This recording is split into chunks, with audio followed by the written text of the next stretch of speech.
Hey Pam. Hello, Paul. How you doing? Yes, very good. Good to see you. You're right.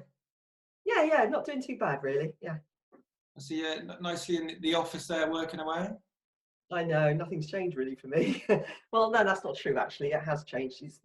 It's the sort of work that we're doing with clients that's changed at the moment, and it's been quite a dramatic shift, really. Yeah. Although what has been nice is that in amongst all of this, we've actually started and worked with two brand new companies and launched them during all this period, which is quite ironic, really, isn't it? Excellent.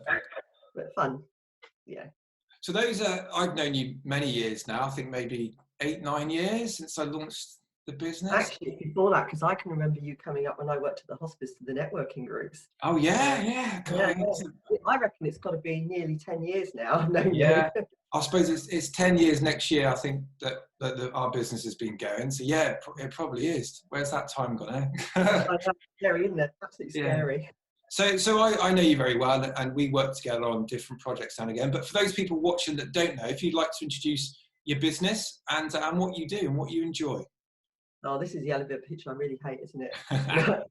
I think I've said this to you before, that I actually really rather stand there half the time saying, "And what do you do? Oh, tell me about yourself," and all the rest. Because marketers don't talk about themselves because nobody really understands what you do at the best of times, and you can't explain it in a 5-minute pitch, or even if, well, normally 30 seconds. I get it wrong after about that. Um, so we're a small marketing agency. We've been going for 8 years now. I've been in marketing for more years than I care to say, because you're all going to play that guess our age game, and it's true. and uh, and we're an all service agency, so it's not a specialist digital, it's not a specialist event management, it's not a specialist PR, it's not a specialist. We integrate the marketing mix. So if you like, we're like the hub that pulls it all together. Yeah, So all those different channels that are very, very necessary in marketing. Some are more necessary for some businesses than others. So we'll say, okay, well, we think you should be doing that, we should be doing that, we should be doing that, we should be doing that. You don't need to touch that bit. And we'll just be the one that pulls it all together for them. excellent. If And that makes sense. yeah, but a lot of people, marketing is quite a loose term, isn't it? A lot of people think marketing is maybe advertising. Yeah, Yeah. yeah. Yeah, they get one fixed idea in their head on marketing, and they all assume that everything is digital now. And a great deal of it is. A lot of the work that we do is digital marketing now. But and that, to be honest, is really almost all we're doing at the moment because of COVID-19. Yeah. But that's I've got a great deal of respect for print still, and I think there's lots of other ways of marketing. I was talking to one particular company yesterday that was dealing with a certain age group and a certain demographic.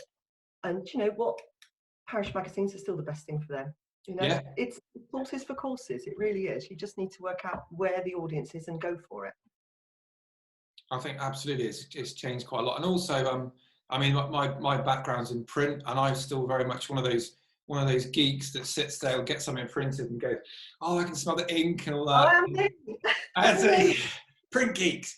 But I mean, with our magazine, and a lot of my friends said to me, "Why are you launching a magazine when everything's online?" I said, "Because everything's online, and people. There are people that are in their early 20s that have bought a house, started a family, and for them to get something through their door is unusual, and and people that, like you mentioned, if there's the parish magazines are great for local communities to keep in touch with people, and their first thing isn't to jump online, you know. No. It's really interesting because I was having this very same conversation with my husband in the kitchen last night, in that we used to have posts that came to us, marked for us when we were kids, that we got really excited about, and it was all the printed stuff, and it was triggered off the back of the Birdwatch stuff, because they sent out the responses of what happened in the southwest to those that sent in their returns, or whatever it was, in the beginning of the year. And I looked at it and said, "Oh, this is so exciting. I was part of this survey," and I thought, yeah, you still feel involved with print. You don't get the same if you get an email through the door that says, email in your inbox amongst all the other stuff saying, "These are the results." You think, "I'll get to read that later." Yeah, You know. So there is some immediacy stuff that actually happens with print that you can just pick up, but equally you can go back to it again. yeah. So it's something you put down. It's not something that you think, "Oh God, where's that email? Oh, search. No, can't find it." And move on. I think, I mean, I've given talks and we've had chats many times about print and, you know, being much more tactile, but also studies show that the retention of information is much higher because, I mean, we've had many chats about, you know, us swiping messages, and sometimes the statistics are skewed on an impression and how actually people are actually seeing it, because it's a sea of digital noise. How do you stand out in that? Yeah, it's very true. I mean, we do a lot of email marketing and newsletters like that, obviously, as well. And you can't believe the stats that you're actually presented with by those, because it depends on how people are browsing, what browser they're using, whether or not the little tiny piece of coding has been exposed to you. And that's all they know about, that you've Yeah. seen it. They don't know whether you've read it or what you've done with it. So it's a best case scenario. And I always think that with marketing, the best thing to actually consider is not about the numbers. The numbers are important, but they're only important in relation to what the return is. So, you know, Yeah. the return on investment is the be all and end all as far as I'm concerned. You know, you can spend 10 quid and get 4 or 5 new customers on Facebook if you want, or you can spend £100 and not get one, but had millions of impressions. You know, it's about results at the end of the day. Absolutely. I'm always thinking that one. And you know, larger firms will have, you know, their own marketing department, and I think for smaller businesses, sometimes it comes down to time, obviously budget constraints, but sometimes marketing should be a constant thing, and sometimes it will go up, sometimes it will go down depending on what you wanted to promote. But some people, it's kind of, they didn't do any marketing, and they go, oh, we better do some marketing now, so starting from nothing. A bit like networking. People who don't go out networking for ages, and they'll give it a go for a month and expect everything to happen. I think that's partly true of marketing, isn't it? Really, and it being a It's very true of marketing. Yeah, I mean, we're quite lucky in that mostly we tend to work with clients for a very long time. So we'll deal with. I mean, some of my clients have been with me since the beginning, quite frankly. And then we get different ones that come in for project work. We do an awful lot of website audit work and SEO stuff like that. But we always do it within the context of what their marketing needs to achieve, and I think that's the important part. And because we do it that way with the overview, we just trickle along with them. So we'll often be going, you need to be doing this now, or do you want to consider this idea? You know, this is something that we've been moving on. Or we tried this with another client, it really worked. Do you want to give this one a go? Because we can test it out for you. And so it's a constant flow with them, which is why we've not dried up at all really during all of this, because it's still the constant flow. People still need to be present. They still need to be telling people. They still need to be engaging with their customers some way or another, without boring the pants off them, saying, actually, you know what, we're closed, we're opening, we're not closed, we're social distancing. When, you know, I keep saying, don't tell them what you're doing all the time about COVID-19, because actually we're quite bored with it now, you know. Yeah. We want to talk about things that are important to people, you know. So it's stuff like that, really. Yeah, and it's having that marketing strategy that they know they've got, you know, working with somebody initially, and like you say, then ticking them along. Sometimes it feels like a bit like a teacher setting homework for clients that, come on, you got to get it done by now, and kind of hold them account to make sure it's done on their part. And then when they need to bring people in like us that can help them to do specific projects. I wanted to mention the website audits, because that's an area you really enjoy. It's great. It's great, kind of setting up your shop online, your website, and then having it there, but not actually knowing, you know, what's happening under the hood is a big part of what you do, isn't it? And you enjoy. Yeah, I mean, I use the iceberg analogy quite a lot on that one, because, you know, what you see on the top, all the pretty pictures on the site and all the rest of it, is only the tip of the iceberg, really is.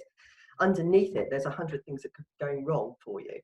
And there's also, I mean, people don't do the obvious things with their websites, and I would absolutely urge everybody to do this. If you've got a website of your own, pick up your mobile phone and look at it, please, because I guarantee that you probably haven't done it for years. You know? And so I did an audit the other day, one particular company, and they were saying, just don't get many people, you know, blah, blah, blah, at that particular age group. I'm going, so I had a look at their stats, I looked at their analytics, and I thought, no, they're not, okay. So then I picked up my phone, I pulled up their website on my phone, and I took my look, and I just burst out laughing. I thought, you've got no mobile navigation at all, they can't get past the front page. Oh, no. It's what they call the bleeding obvious, isn't it? Yeah.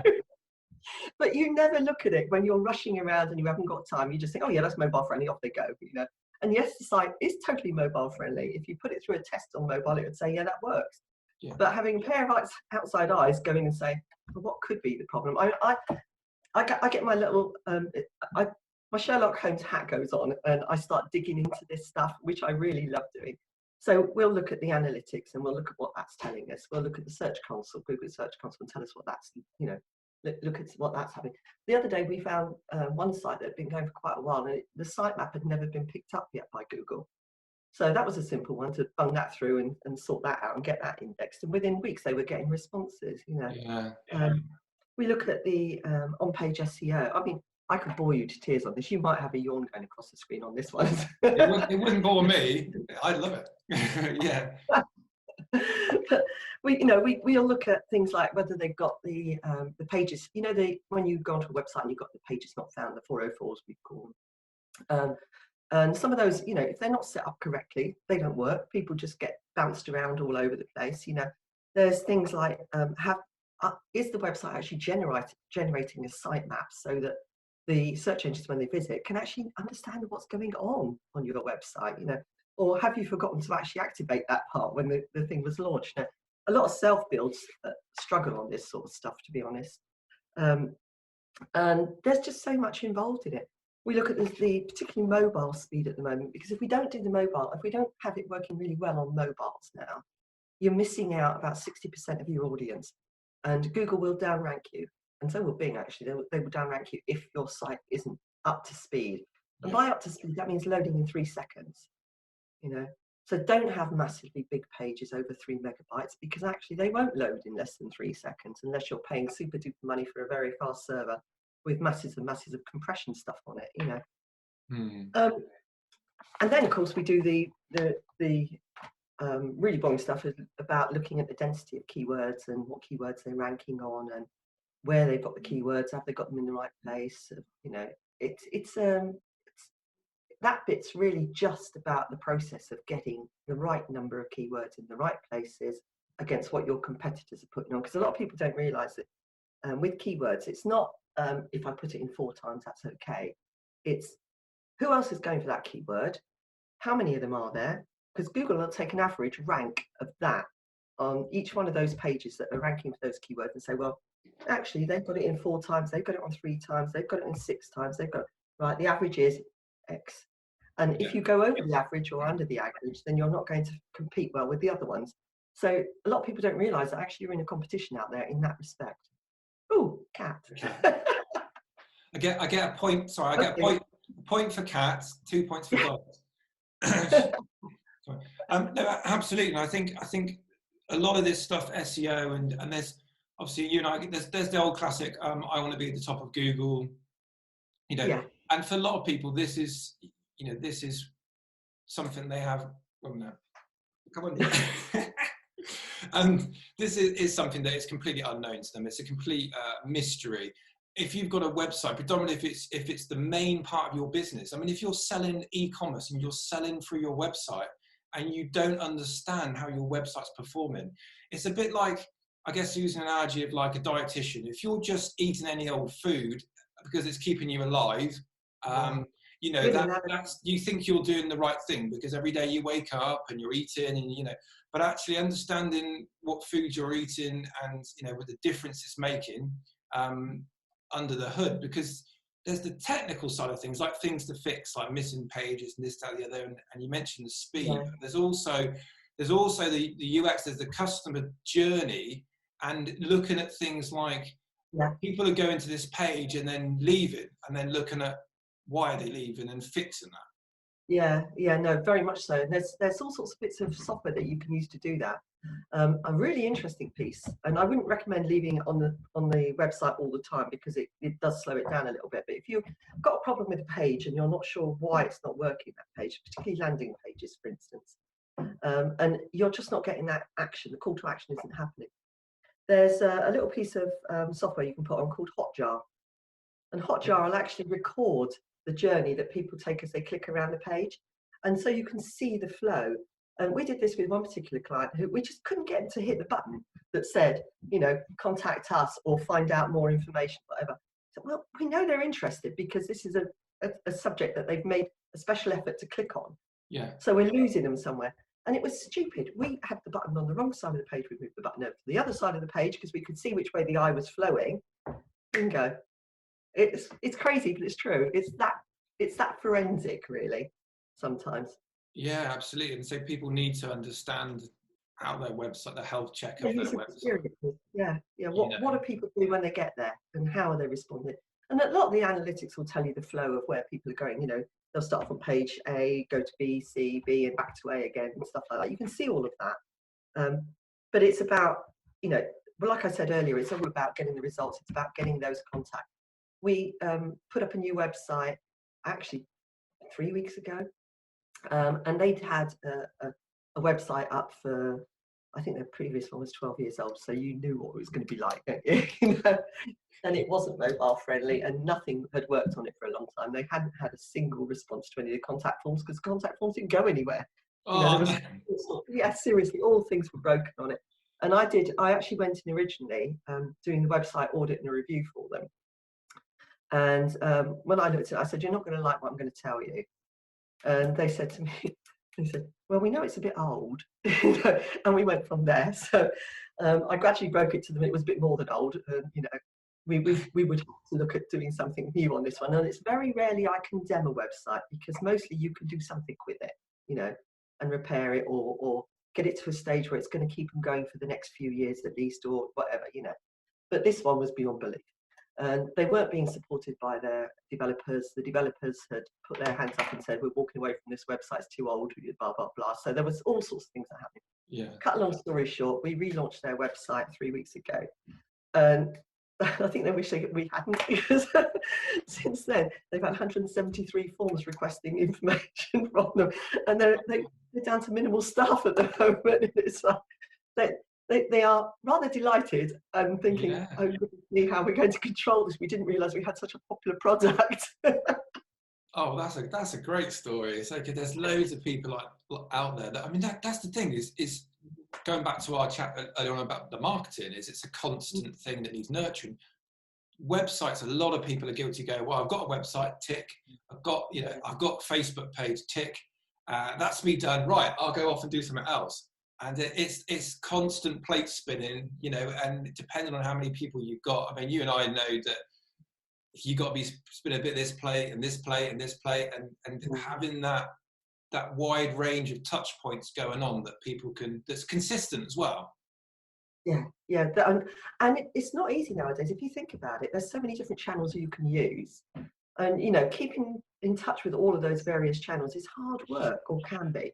You know, it's like, and you get the bit that says, "Well, actually, is this really where my client is anymore? Have they moved on, or has my product moved? You know, as in your service delivery or whatever." Because I can guarantee you, every business that starts, the first year they think they're going to do one thing, but the second year they've decided they haven't quite got that offering right and they've moved on.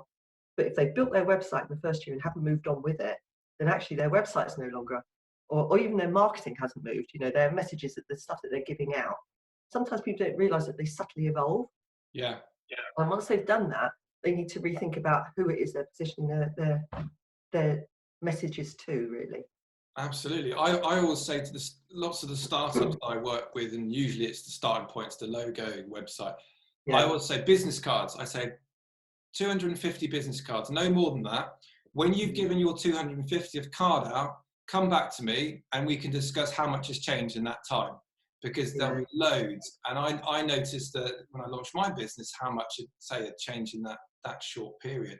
And it's interesting with as much as you need to be in, it's not being everywhere, it's being in the right places, as you say, where your audience is, where your clients are. A lot of people go, should I be on Twitter? Should I be on LinkedIn? It's like, well,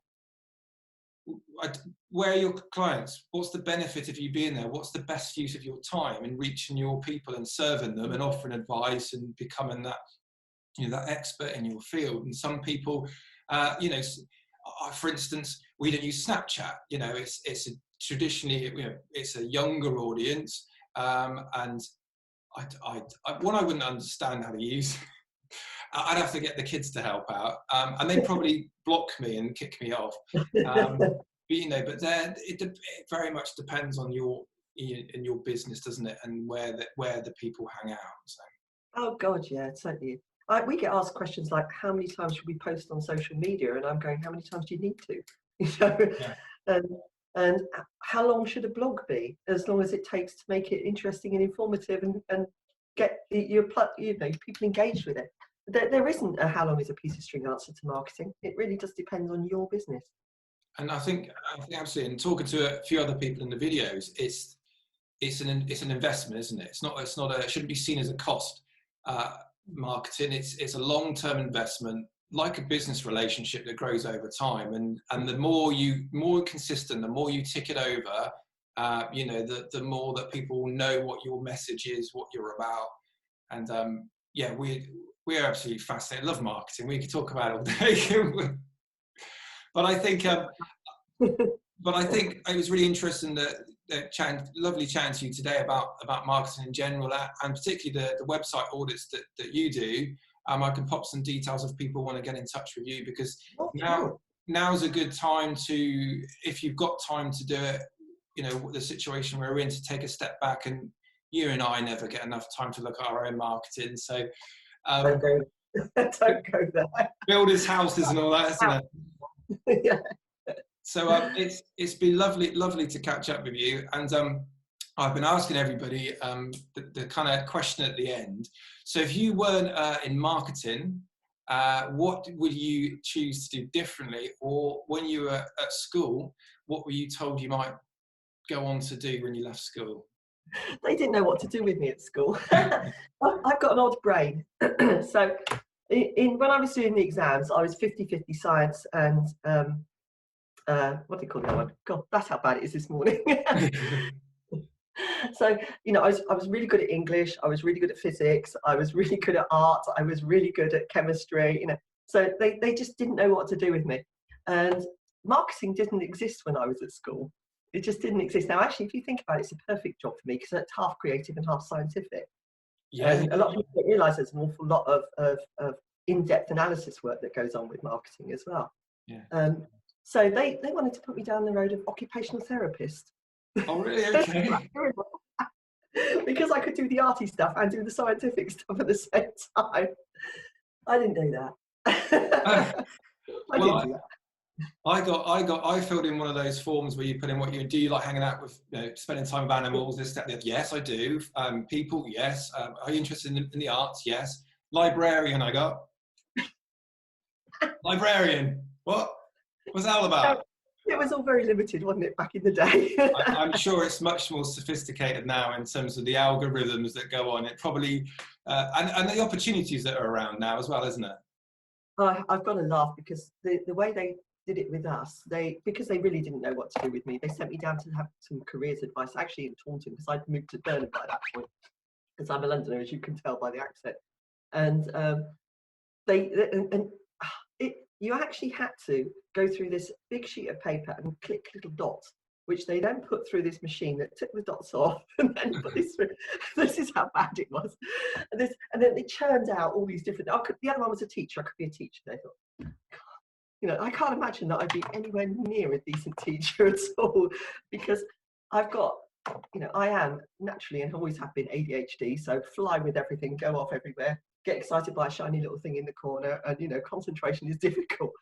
And I thought, you don't know me, do you? You just know what my answers are going to be. And I could have said anything on this paper, and you'd have just said, yes, you can do that. Yes, you can do that. It'd be interesting to speak to the colleges now, what they've got. And I think there's much more opportunity, and jobs that are around now that weren't even around 10 years ago. And in 10 years' time, there'll be job titles will just go.